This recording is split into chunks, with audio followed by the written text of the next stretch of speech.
Today is a great day for all of us to rejoice and to enjoy this resurrection of Christ. Throat.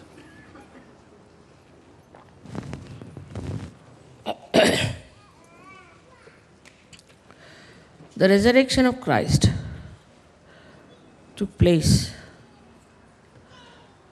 to open our Agya center. Because it was a very subtle center, as you know, very complicated, with the ideas people had from their conditioning and from their ego, where so much clogging the Agya Chakra that Kundalini could have been impossible to pass through. So all the play of resurrection took place. And as Christ was nothing but Chaitanya, he was resurrected from death, so called.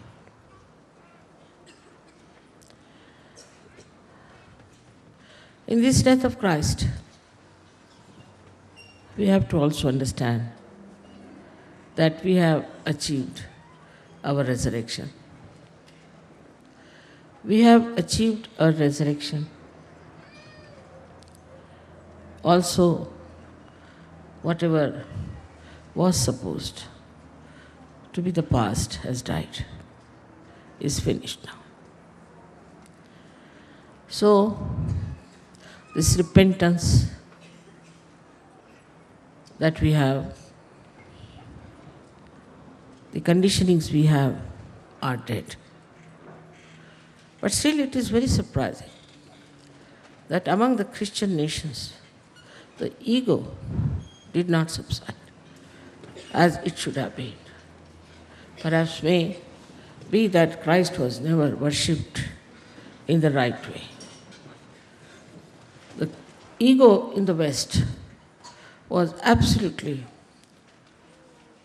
so dominating that nobody could see what they are doing and how far they are going. Unnecessarily, they are repenting about something that is far-fetched. But repentance was meant for our ego. It's very shocking sometimes when you see how the Christian nations invaded other countries, completely annihilated, completely finished and destroyed, races after races. They were Christians, followers of Christ, taking Bible in their hand. Can you imagine such a horrible things these so-called Christians have done in the name of Christ? Why is it? We have to understand this ego worked so much in the Western countries or in the countries where they followed Christianity. Anywhere, if they are Christians, they are extremely aggressive, extremely violent, and they think that the whole world belongs to them. Even Hitler believed in the Catholic religion. Sort of this great sacrifice of Christ never taught them any lesson, as if it was all obliterated from their memory. As if it has no meaning to them, it conveyed nothing to them. And they became so violent. Not only that, but they thought they have a right to rule the whole world, plunder everyone, destroy everyone. Why? Because they were Christians. What a contrast it is to the life of Christ, who resurrected out of the so-called death. But the ego still remained, not only, but it grew up to such an extent that today we see the Christians have lost their sense of maryadas completely. The way the Christian churches are behaving is shocking. There is no morality of any kind left in them. They have no respect for law, no respect for God, no respect also for the chastity, which was the main point of Christ, main guna of Christ. This shocked me when I was a child. As I was born in a Christian family, and I found the Christians in India the most dogmatic, most dominating people. It surprised me. How have they taken Christ for granted? And why are they using his name to dominate others? Unfortunately, at that time, we had the British ruling us. British also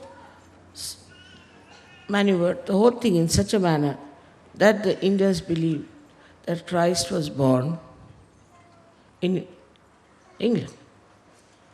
They used to dress up like English. They called themselves Sahabs. They used to behave in a very arrogant manner. And they had places in the government.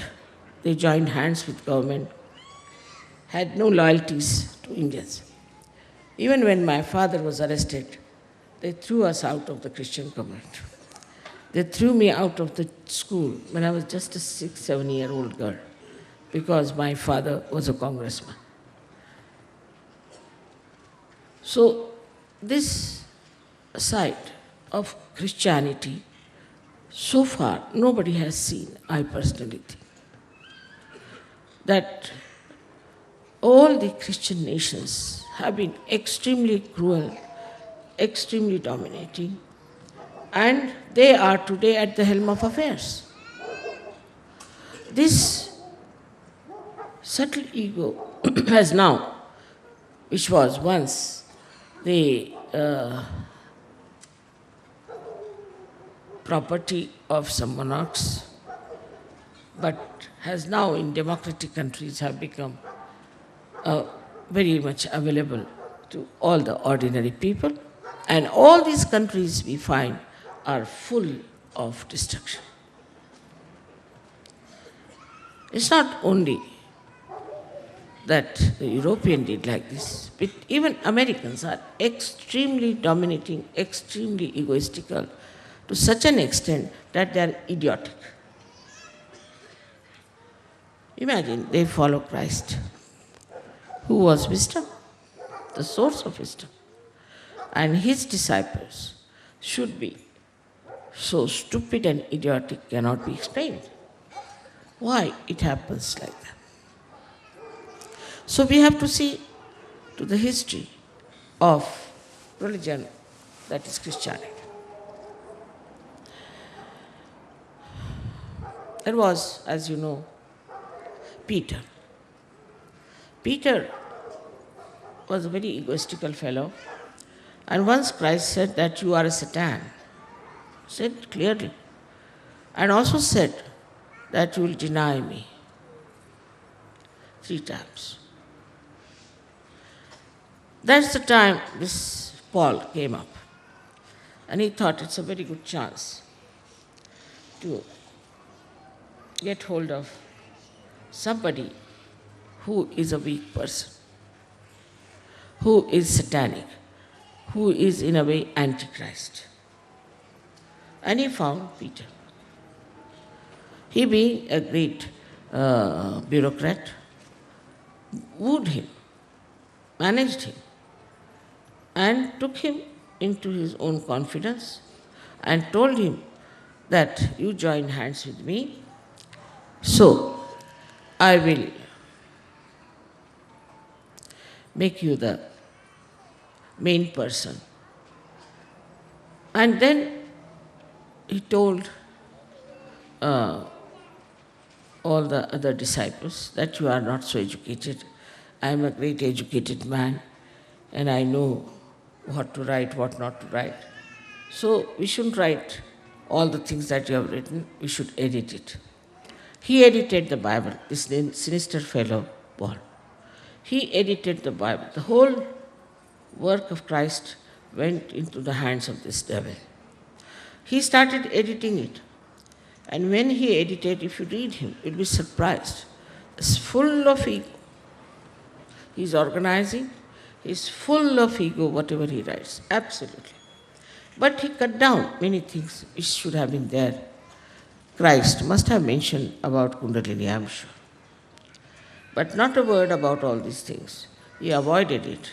Though that you are to be born again, and all these things Christ said, Matthews insisted. But he fought with Matthews. And he couldn't accept the Immaculate Conception. Because he had no idea about the truth, about the reality, about the miracles that exist with divinity. So he denied. But still Matthew stuck on to his own gospel. But John ran away. He started his own style, which he called people as Gnostics. And the other disciples, out of them, Thomas went away. So he edited Luke's gospel and Matthew's gospel. And with great struggle, they could retain certain original things in that. So this devil entered into the arena of such a great religion as Christianity. And the whole thing became upside down. And that's how Bible, which they use now as authority, has such words that people start thinking no end of themselves. The first one suggesting that if you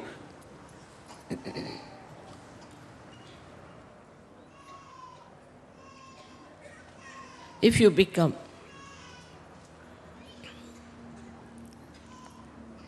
the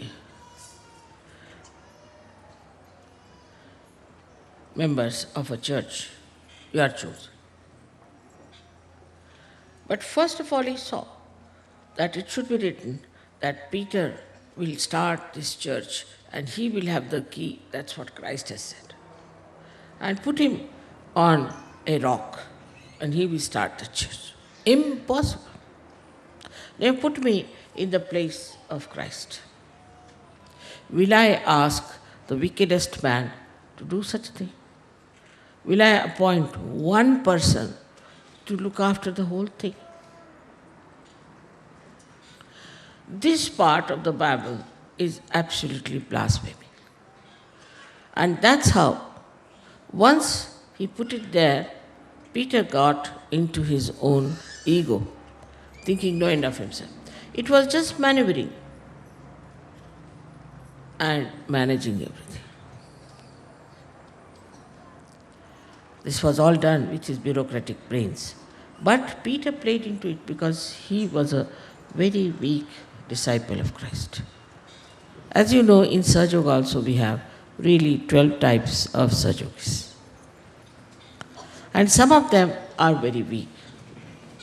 They are weak because they have too much ego.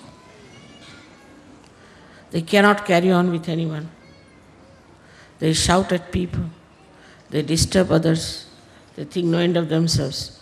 They are always aggressive. They cannot be collective. They never show any love for each other.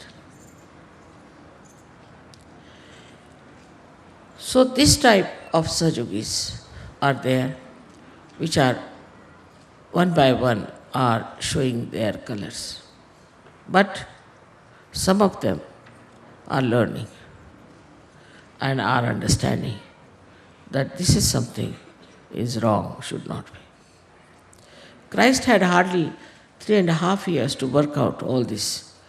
But I didn't know that out of these 12, one would be such a sinister fellow that, of course, one got him caught also.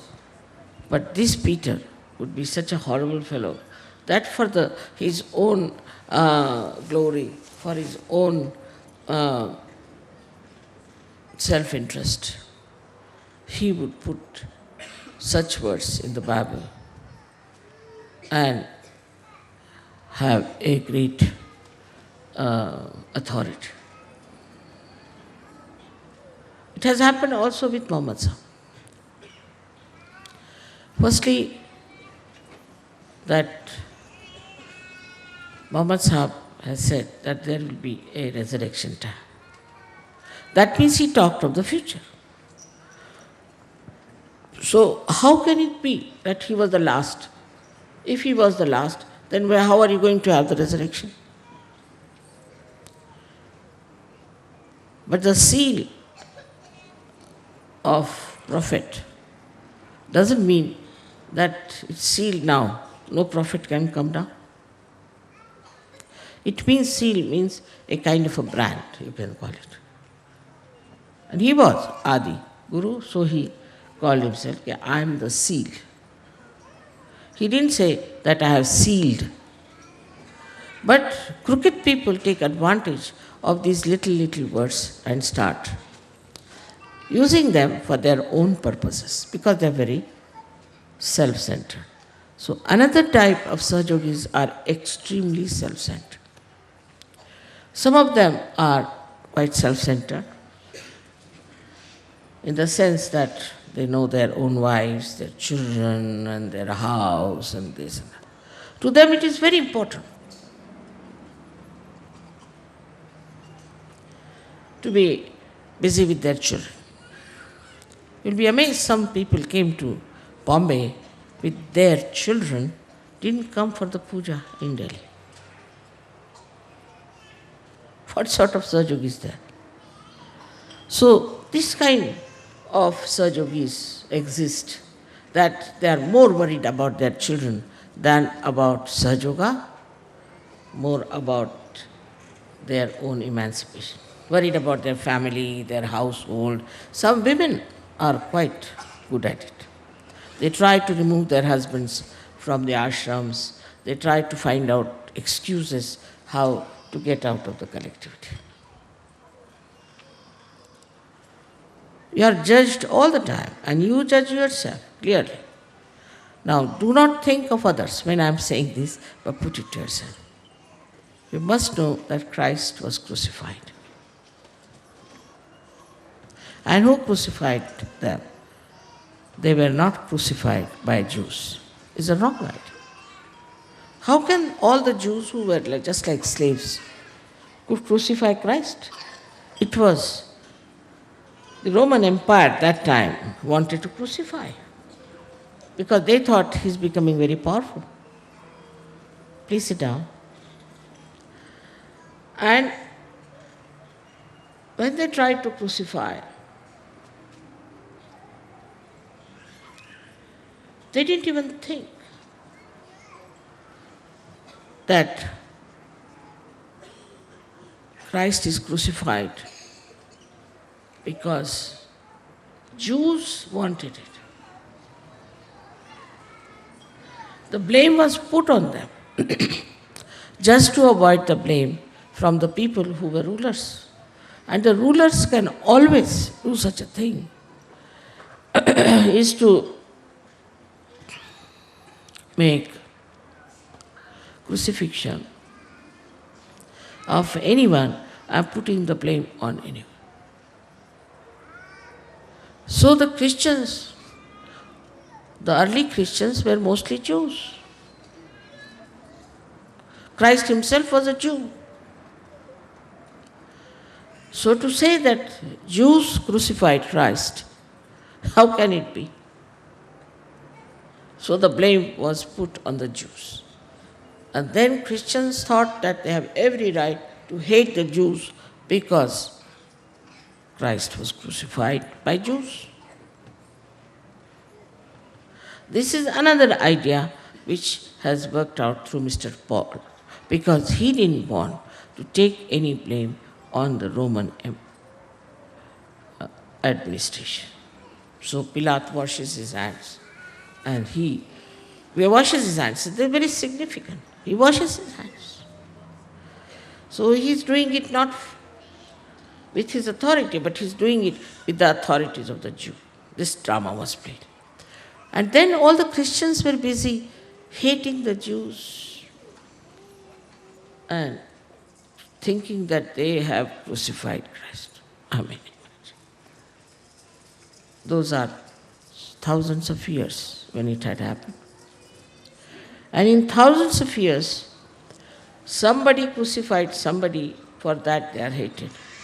I mean, in that way, all the white race must be hated for generations together, if that is the criteria, because they have not only crucified one man, millions and millions they have crucified.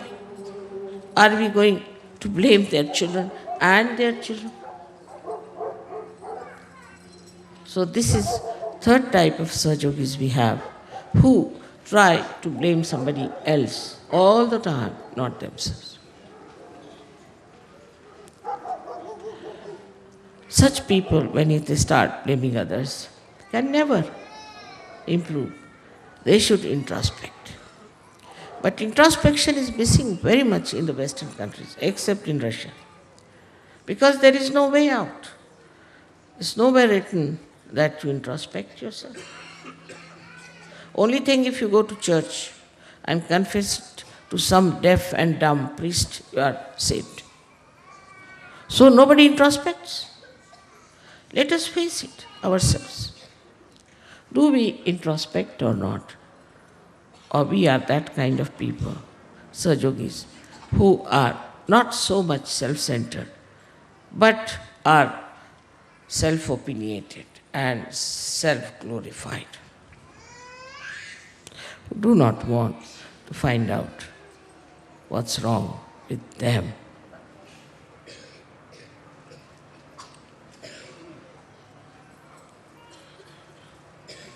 Now we have another kind, fourth kind,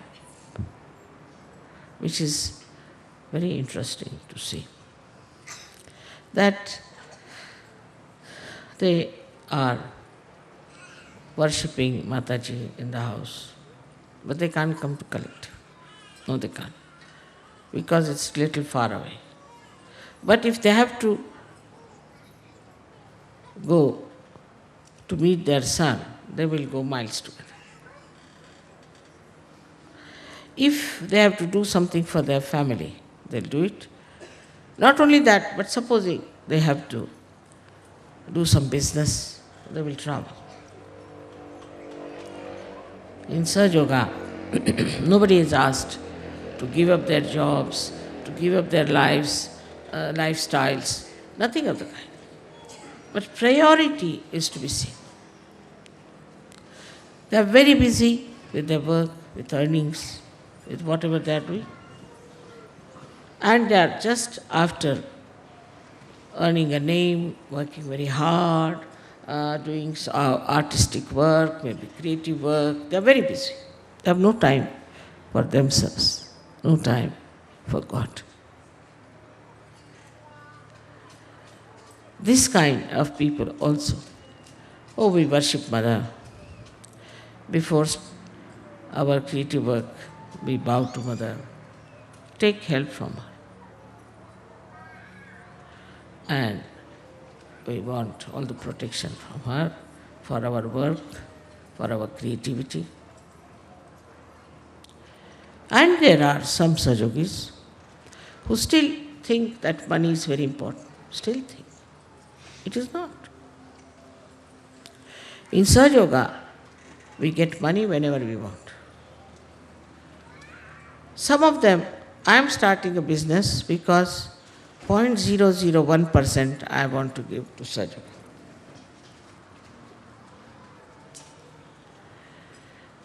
And if you say, why are you giving? It's all yours, Mother, 0.001%. It's all yours.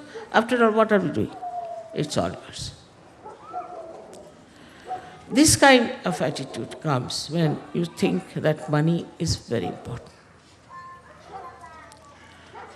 Money is very important for such people who cannot see God beyond this, who cannot see subtler advantage of this money.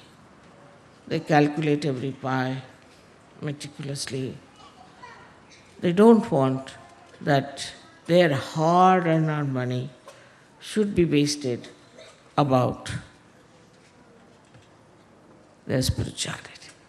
Or we have people who won't buy a book of Saja, wouldn't buy a tape, they'll copy it. Saving, save pounds or save dollars. They wouldn't buy something that is needed. They wouldn't buy a photograph, but they would like to ask somebody to make a photograph out of it and we can have that. It's not that it is necessary to spend, but the attitude of mind. If you can save some money, very good. If you can save some time, very good. But that this time that is saved is for Sahaja Yoga, they seldom understand. If you read I was reading the Buddhist religion, and I was amazed. There are so many don'ts that if I put even one to Sahaja Yogis, you'll all run away. First is you cannot make any profit. No profit. You cannot buy any land. You can only eat your food once a day. You have to be vegetarian, absolutely. You cannot kill anyone. You may kill human beings, that's not written. But you cannot kill any animal, you cannot kill any fish, you cannot kill even a mosquito. So this kind of religion is there, which is, they say Buddha talked about. I don't think so, Buddha could have said. So all these people, the followers of all these great incarnations, have done so much wrong to the people who brought beautiful religions to us. And that's why we are absolutely deviated from the path of truth. So those who really are honest and want to adhere to the path of truth have to all the time introspect and find out within yourself how far we are on the truth. So now we have another kind of Sahaja Yogis also, who are more sort of, I should say, like enjoy festivals, you see, clubbing together. Because we have a feeling of belonging. We should belong to something. We should belong to this group or to that group or to that group.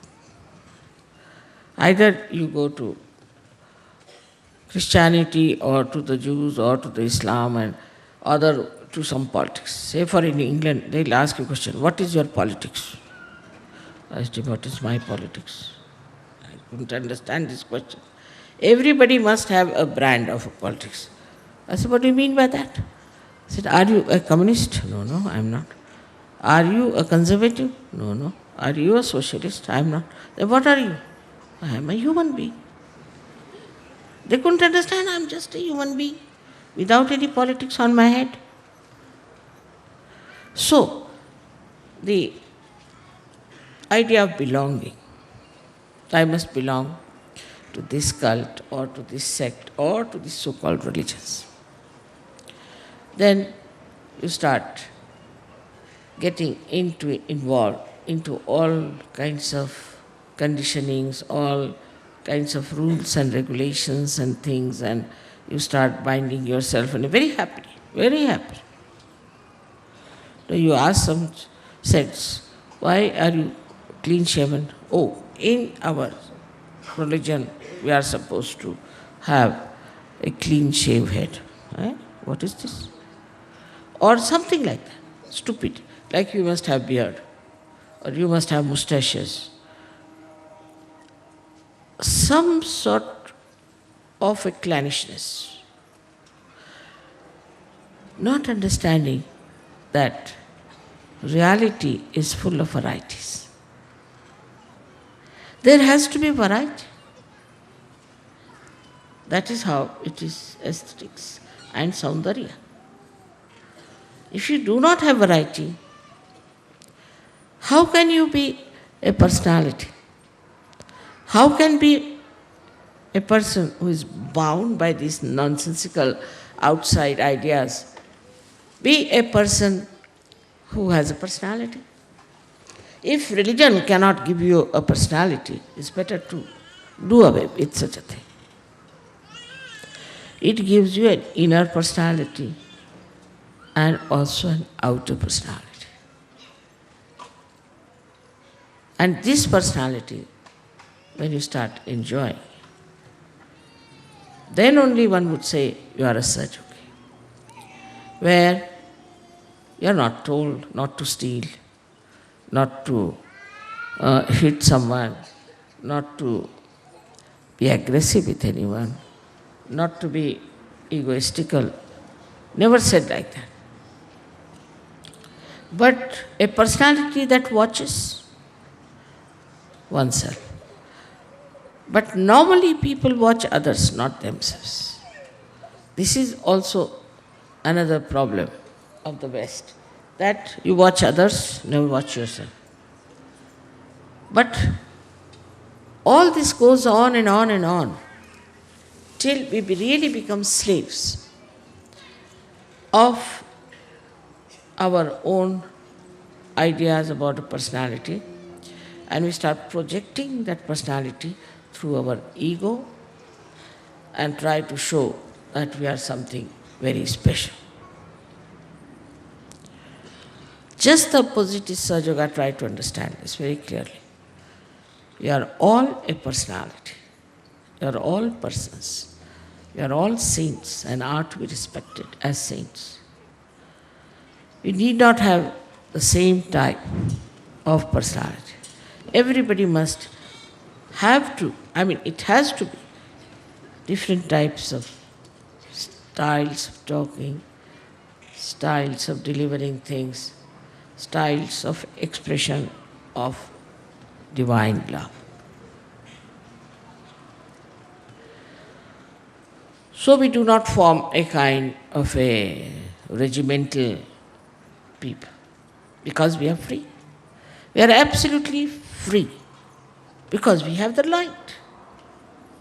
We know how far we have to go, what is the right way, which way to go.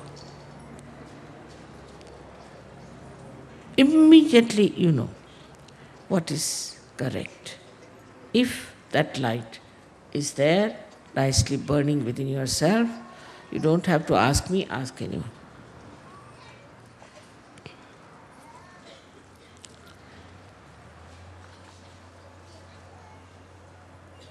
When such people come up, understanding that Sahaja Yoga is complete freedom. But this complete freedom is there because you have the light. Without the light, the freedom is nonsense. It has no meaning.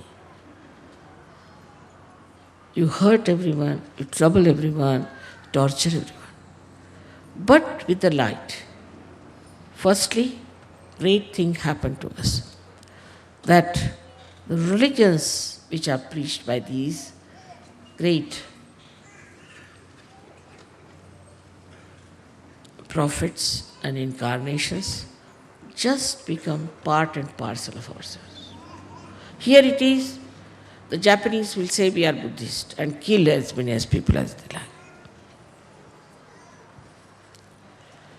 Or the Christians, as I said, are just the opposite of what they are. So then you really become a real Christian and a real Muslim and a real Hindu.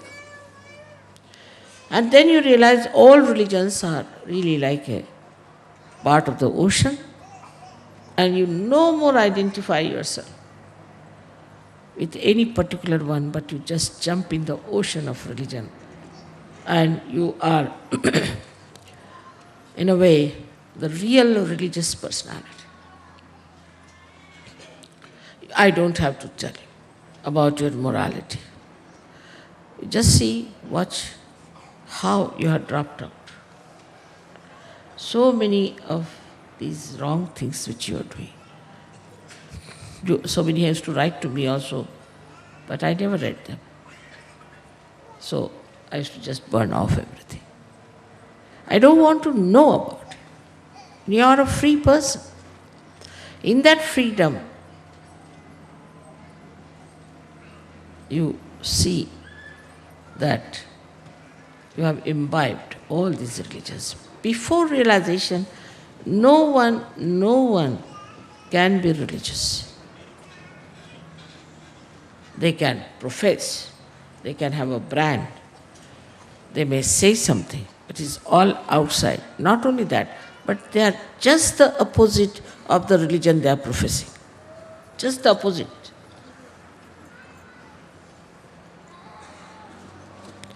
And they deviate.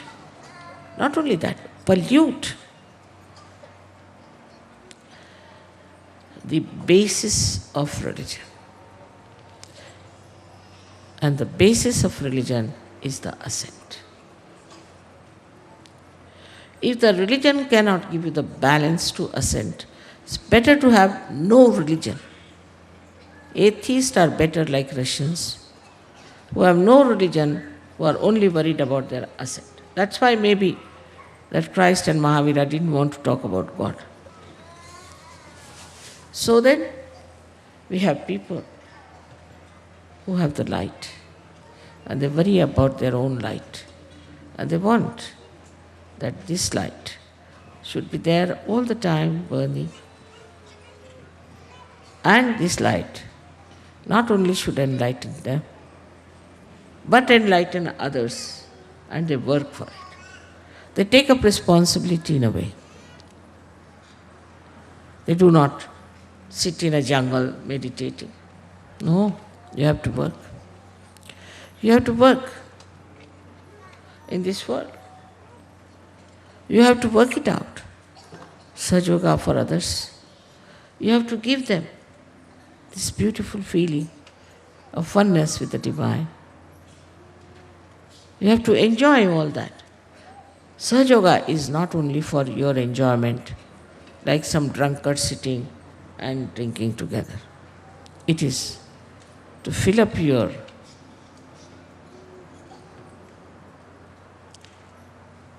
cups, to be given to others, to many others who are there. So they take up this responsibility. And the basis is the truth that they know about. They do not think that they are like a liability of Sahaja Yoga. They do not come to me for small things. How can I grow the hair of my father's baldness? Sort of nonsensical question. They even write to me such nonsensical things. I'm amazed. What do they think Sahaja Yoga is meant to be, a beauty parlor or what? Their vision is very different. The vision is of that great universe. The great universe that has to be enlightened.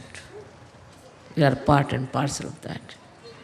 And this universal religion is to be brought into the lives of people through realization, through awakening of Kundalini. They work very hard, they spare no efforts to see that people receive realization. But here also, a little of this ego subtly is there. That I am doing this, I am doing that. So many people ask me, Mother, you travel so much, you do so much. How is it that you manage at this age so called. First of all, I don't know what is my age is. I don't care. And secondly, I don't do anything. If I'm not doing anything, how can I be tired? I'm not doing anything whatsoever. It's all working out. I just watch and see and enjoy. So they also think we are doing this work, we are doing that work, and become very conscious of it. Then again, this Mr. Ego, which is subtly still there flickering, again becomes a big one. It's an antichrist activity, absolutely. So the construction of the mind starts, you see.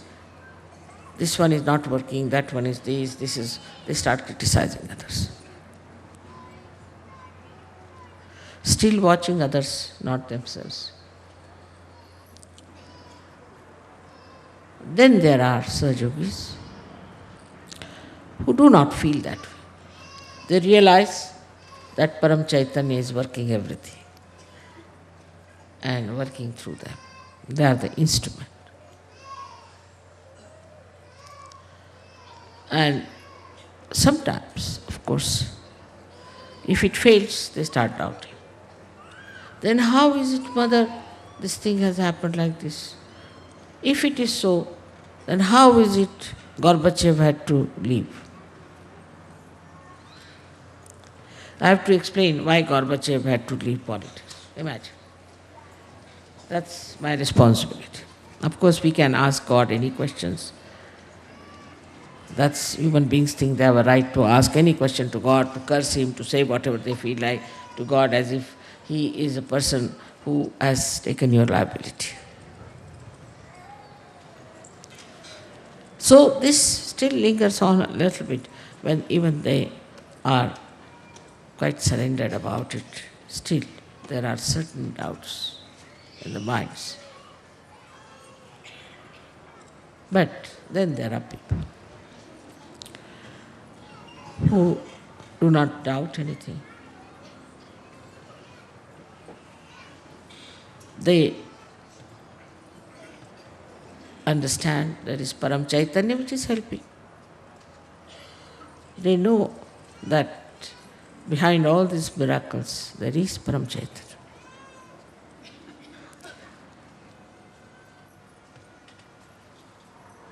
Above all of them, other ones start realizing that we have got powers. Definitely. And that we are connected with the divine. We have powers. Of course, sometimes they also doubt if we really have powers. I mean, I have known some people, they said, I said, why don't you help me? Because I'm afraid my ego will come up. Why don't you do this? Because my ego will come up.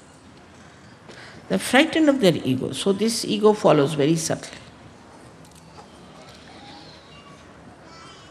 And better not, just not too much, you see. It's too much. Let us move a little slowly. Not to sort of believe that I have powers.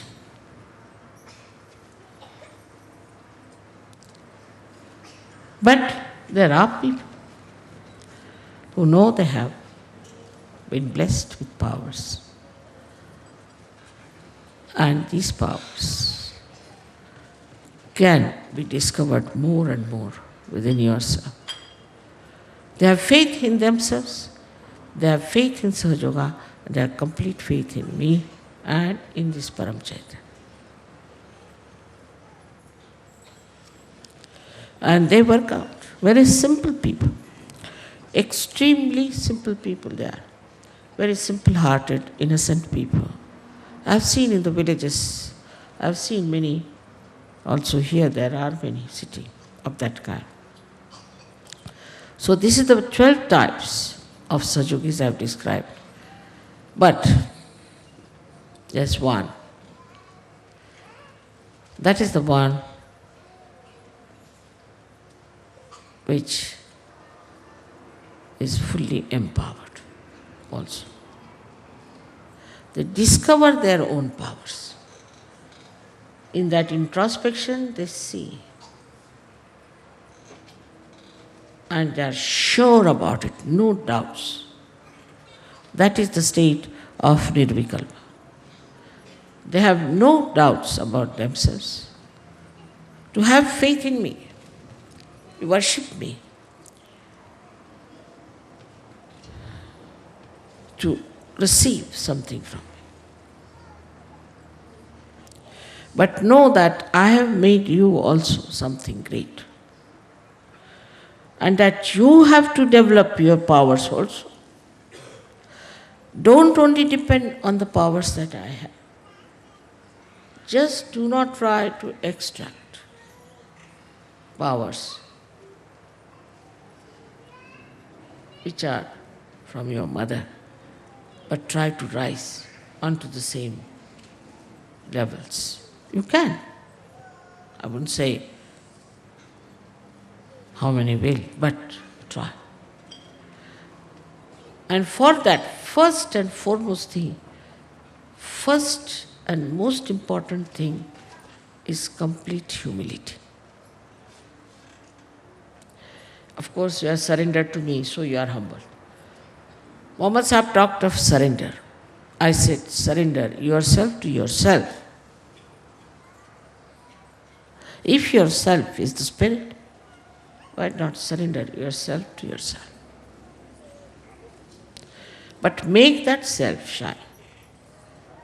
Just become one with that light. Whole life should be a light. Light of love, light of divinity, light of beauty. So you have to work out through introspection. You have got all these powers within yourself. So many powers you have. Of course, depending on mother, is nice thing. But now you grow, you have to grow. You have to grow and take up the responsibility without feeling responsible. The personality should be such. I hope we have to go ahead of all the other disciples, unless and until we do that. Can we? Possibly, I don't know. We might drown Sahaja Yoga into another ocean of nonsense. So we have to also develop our personalities through our introspection, through our understandings, through our proofs of reality. I am sorry today I have to tell about these things. I had no other chance to talk to you about it except for today, that how the disciples of Christ were deceived by this Peter and Paul company. And I sometimes think of human beings, how they are and how clever and cunning they are, and how they can try to bring down Sahaja Yoga, which is so important today. Today is the day of our resurrection. We have to pass through these 12 stages to reach the higher state. And they call it the 14th stage is the highest, where you are just an instrument, absolutely insensitive about what you are, playing into the hands of Param Chaitanya.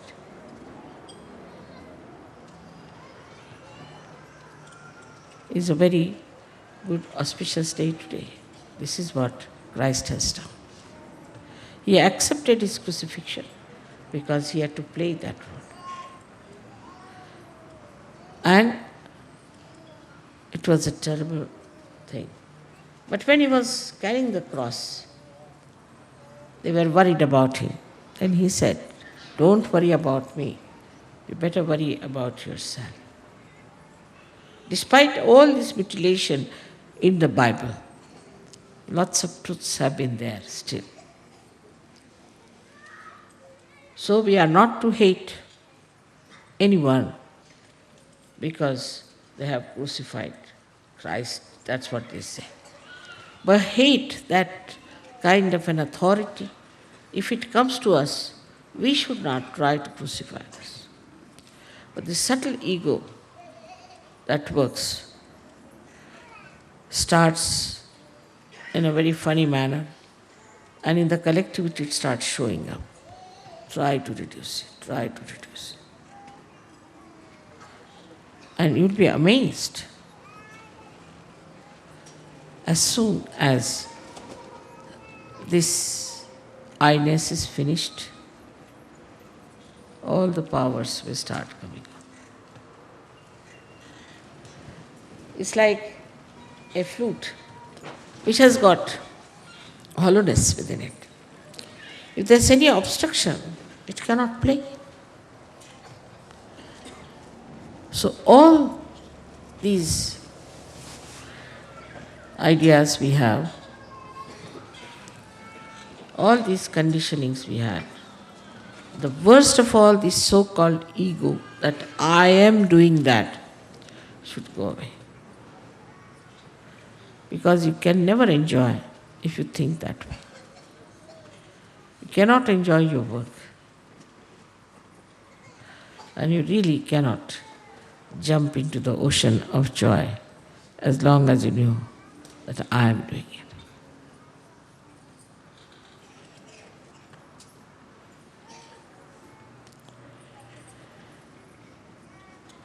So, also there are certain questions about the school they have been asking, but I have already told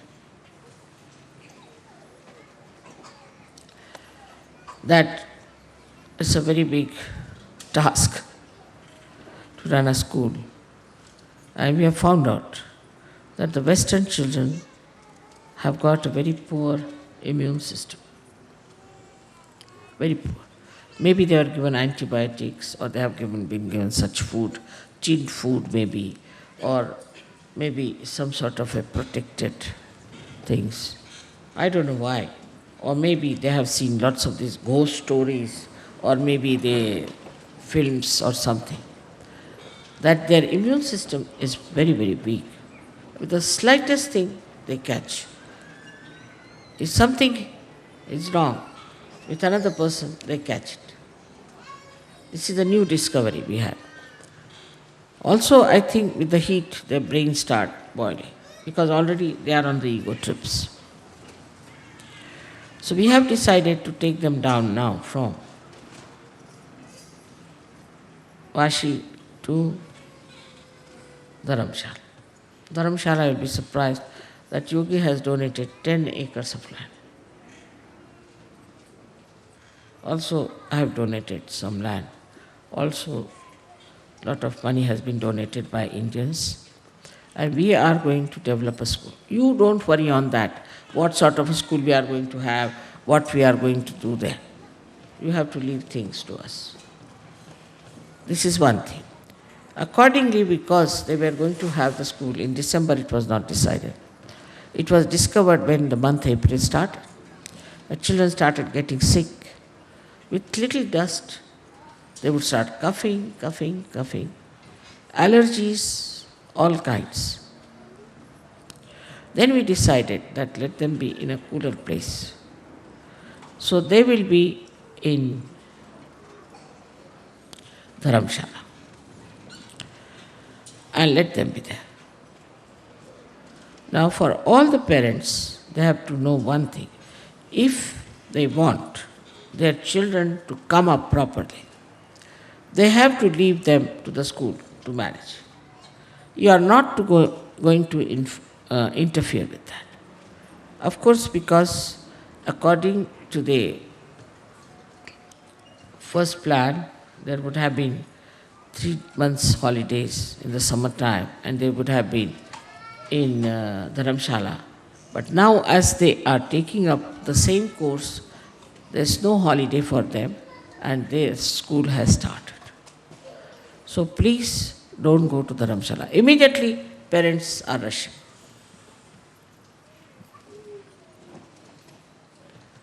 Please cancel your tickets. Only you can meet your children in Shere, where they'll be there for 3.5 months. You come and stay there during winter time. That's the only time you should meet your children. Apart from health, their education is very poor. So many of them, even at the age of 8 years, don't know how to write properly. Absolutely, they are completely neglected, pampered children. So let the school look after them. They don't want to study, they have no sense of future, they have no sense as to why are they on this earth. So let them handle. Please, some parents might not have gone for some time, maybe. But that doesn't mean as soon as you get money or a provision, you rush there. Try to understand that you shouldn't disturb the discipline of the school and the discipline of the children. Because if there's one parent coming or two parents coming, all the children start feeling bad and their attention is pointed. So the first thing we have to imbibe today, the wisdom of Christ. Wisdom. Wisdom should tell you that leave the children. We are trying our level best to do the best for them. We are not yet asking you for any help so far. We are working it out. So it's very surprising how these children are very intelligent and they grasp things very well. But they just don't want to sit down anywhere. All the time they want to be out. They don't want to study. So we have to find out ways and methods by which they have self-esteem, that they think they have to do something in life. The parents, first of all, are the West known to be very negligent about their children. They even kill their children and all that. But in Sahaja Yoga, they just get attached like a glue. From one side they are left, they become glued. The whole family is glued. They can't get over it. And this kind of love is the death of love. So, please, try to understand that these are the children of Sahaja Yoga, and they are looked after. Everything is going to be worked out very well for them. And have the wisdom to enjoy this development of your children. If you have any problems about it, you should trouble the people there. All your attention is on your child. It's a very wrong thing. I think that person is not a Sahaja Yogi at all. Because you do not think that God is responsible for them. You think you are responsible, then you are not a Sahaja Yogi at all, by any chance. You love your own children, but you don't love other children. You're not bothered about their problems, their situations. Supposing one father, mother go there, then all the rest of the children are going to feel bad. Then why should you go? Then also sending presents. Some people start sending presents. Tin fruit. Now anybody sends tin fruit, we are going to throw it in the sea. Chocolates. There's no need to send anything like that. If you have to send something, then send something that is good for them, for the whole school. Otherwise, just don't send. Only for your child, please don't send. You are Sahaja Yogis. You are not like other people. You are special people. So if you have to send something, send for all the children. But not chocolates or not things that will spoil their immune system as it is already in a very bad shape. Tin fruit you should never send. Any kind of tin food we are going to throw them out. And it's gone so bad that we had to import tin food for these children to eat. I don't like it. I won't have it.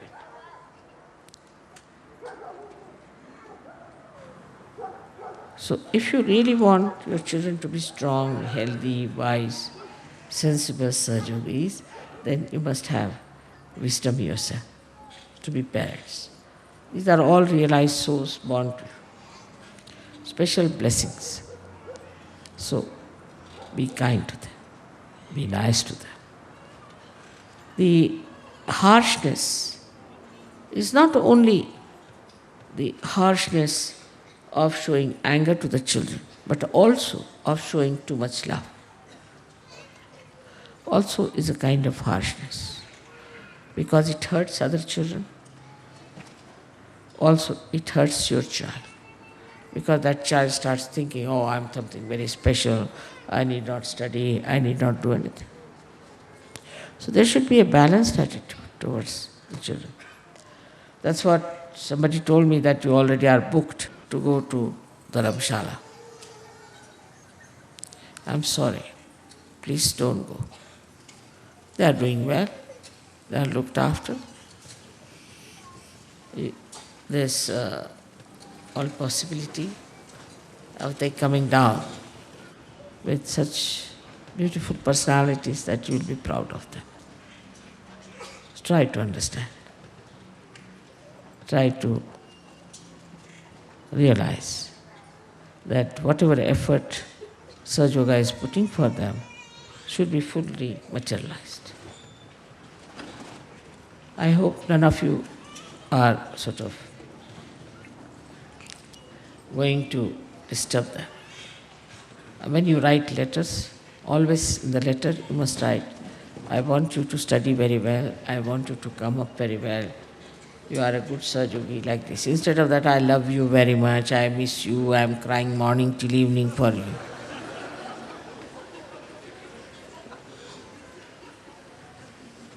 It's not the way. This is Greek tragedy. So we have to be encouraging them. And that you want to see your children to be like this. Give them some self-esteem, some vision of their own. And you'll see that this will be very encouraging, and the teachers will feel very happy. Because some of the letters, when the teachers also read, they start crying.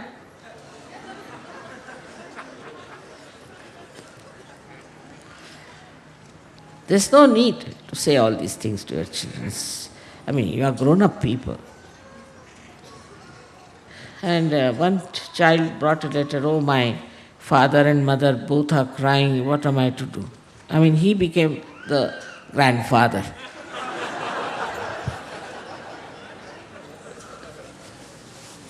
With all these happenings, one has to learn that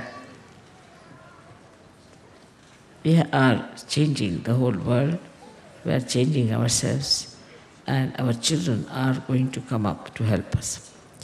Of course, all the children cannot go because they think that it's an expensive school or whatever it is. We can reduce the fees later on, not now, because so many things are to be done for them. There's so much compulsion of teachers, compulsion of this. But if you see that once these children are brought up, all right, it's an experiment, then we might be able to start some schools here, somewhere, in a proper way, where children could be educated properly. But here the expense will be much more. That's it. In Rome ashram, you have to spend more than you have to spend. They can't help it. So expense-wise, it would be the same. So you have to be reasonable about it. And if possible, we should try to have some school somewhere. I don't know which country will take the responsibility. Maybe in Russia would be a good idea, cheaper. Let there be food first of all, then we can think about it. So it's an experiment and you should all try to help all the school people. Now, is there any other problem that I have to discuss with you? Better tell me.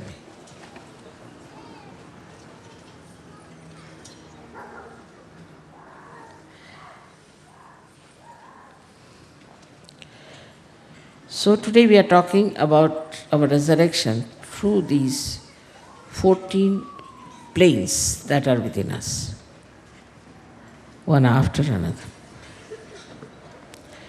And then we burst through all these and come out as beautiful lotuses. That's what is Easter for, suggestive of eggs being offered. And these eggs are offered so that these eggs can become the birds. Thank you.